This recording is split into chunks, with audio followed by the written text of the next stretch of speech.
All right, kiddos, we're back and we're going to continue talking about colligative properties, specifically freezing point depression. And we're going to do a little lab activity, so to speak, an application. We can actually find the molecular weight of a compound that's dissolved in a solvent based upon how much it lowers that solvent's freezing point by. Sort of interesting, isn't it? We can calculate molecular weight based upon freezing point depression. Weird, isn't it?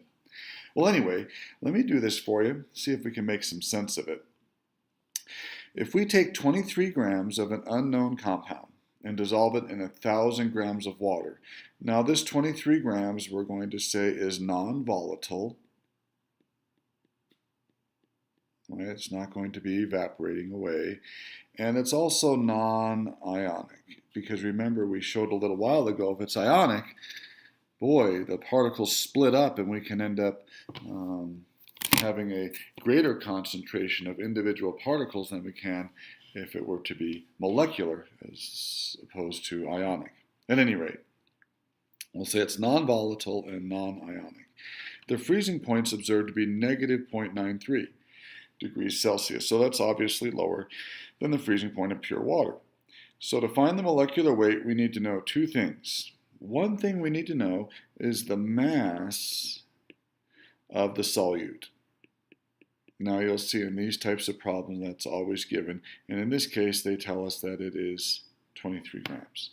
The second thing we need to know is the number of moles of the solute. And that's where we will use this equation. And specifically, we're going to solve for molality, because the unit molality, as you know, has the unit moles of solute per kilogram of solvent in it. But we're interested in that moles of solute part of it.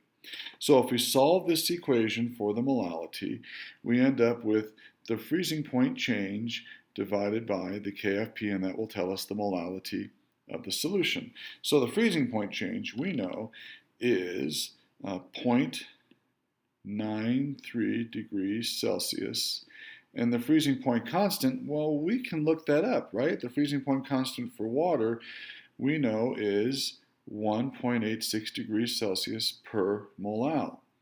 So we'll have 1.86 degrees Celsius per molal.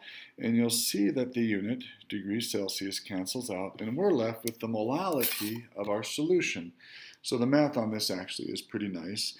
0.93 divided by 1.86, you can see 2 sig figs is equal to 0.50.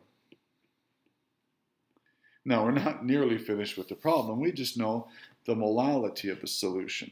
So if the molality is 0.50 moles of solute per kilogram of solvent, which in this case is water, we can multiply by kilograms of water to get rid of that, and we will end up with moles of solute, which is that second thing we're after. So how many kilograms of water were we given? Well, it's 1,000.0 grams, which is 1.0000 kilograms, isn't it? So 1.000 kilograms. Well, the math on this also works out nicely. 0.5 times 1, we're only allowed 2 sig figs, is 0.50 moles of solute. So now we've got moles of solute. We already have the grams of solute, so now we can find the molecular weight. So I'm just going to do that up here. The molecular weight would be my 23.0 grams of solute divided by my 0.50 moles of solute. And we're only allowed 2 sig figs. We get 46 grams per mole. So we found the molecular weight of a solute based upon how much it depressed the freezing point of water. I think that's pretty interesting. Okay, all right, let's move on and let's do another example. This time we're going to use an ionic solute. We're going to see how that changes things up just a little bit. So we have sodium chloride here. It's often used to present icy roads and to freeze ice cream. What are the boiling points and freezing points of a 0.029 molal aqueous solution of sodium chloride? So remember, when sodium chloride dissolves in water, it produces two particles, one Na plus and another Cl minus. So even though the molality of sodium chloride is 0.029, the effective molality of the ions is double that amount. So 0.029 molal times 2, because I have two ions there, is 0.058. And that's going to be the effective molality of particles in my solution. So I want to know the boiling and freezing points. So delta T sub B equals K sub B times this effective molality, which I'm going to use as 0.058. And my delta T sub F will equal K sub F times that same molality. So the K sub B for water, if you remember, in fact, let's look it up again just to make sure we're right. The K sub B for water is 0.512 degrees Celsius per molal. So 0.512 degrees Celsius per molal times 0.058 molal of ions. And so let's see what that turns out to be. 0.512 times 0.058. Looks like that's not really that big of a change. 0.0, we're only allowed 2 sig figs here, 30 degrees Celsius. So my boiling point would be 100.00 plus 0.03. So my new boiling point would be 100.03 degrees Celsius when I put 0.029 moles of sodium chloride in 1 kilogram of water. Let's see what our freezing point would be. Now my freezing point constant is 1.86 degrees Celsius per molal solution times 0.058. So let's see what that turns out to be. I get 0.11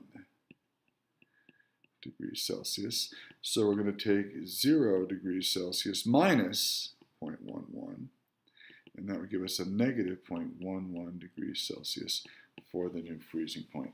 So the boiling point is elevated and the freezing point is lowered. Okay?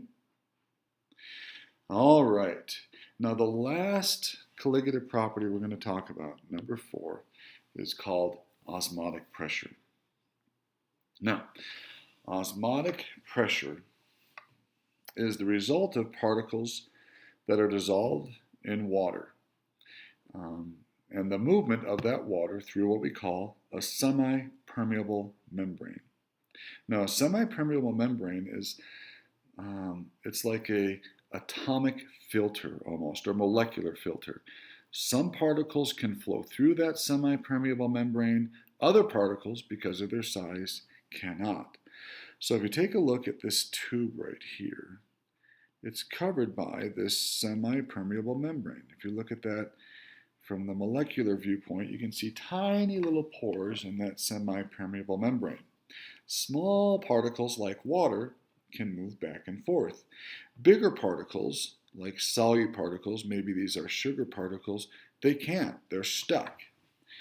It turns out that water will move from an area of high water concentration to low water concentration. It turns out that the water particles actually move back and forth both ways, but the net movement is from where there's lots of water towards to where there is less water. So if you can imagine this tube here, over time, the water level would begin to rise. So here it is initially, the water level over time would rise. Let me maybe draw a picture to help illustrate this a little bit better. Let's do it down here at the bottom of this page. Here's my tube with the semi-permeable membrane covering it. And let's say it has sugar water in there. Okay, and then we're going to put that in a beaker. So this is supposed to be a beaker here, kiddos. And that has pure water in it. Okay, now the water is going to go from an area of high water concentration to low water concentration. So the net movement will be into this. And the water level here will start to rise in that tube. Now, if you can imagine me placing a little piston here, and on top of that piston I put my finger. So I'm going to try to draw a finger here. Bear with me. Does that sort of kind of look like a finger? All right, I'm going to put my finger and I'm going to press down on that piston. And I'm going to stop that water from rising. The pressure that I need to apply to stop that water from rising is called osmotic pressure. So, osmotic pressure is the pressure required to stop water from flowing from an area of high water concentration to low. So if I can apply enough downward pressure, I can stop that water level from moving up. In fact, if I applied more, I could actually push down hard enough to push water particles back through that semi-permeable membrane. That would be in excess of the osmotic pressure. Now, osmotic pressure is dependent upon the concentration of the solute particles. The more solute that I have dissolved in my water, the more pressure I need to apply with my finger to prevent that water level from rising. So the equation for osmotic pressure is given right here. It's the capital Greek letter pi equals mRT. Now m is the molarity. T is the Kelvin temperature. And we'll talk more about the Kelvin temperature in a bit. R is something called the ideal gas law constant. For right now, I'm just going to tell you it is 62.4 millimeters of mercury per mole Kelvin.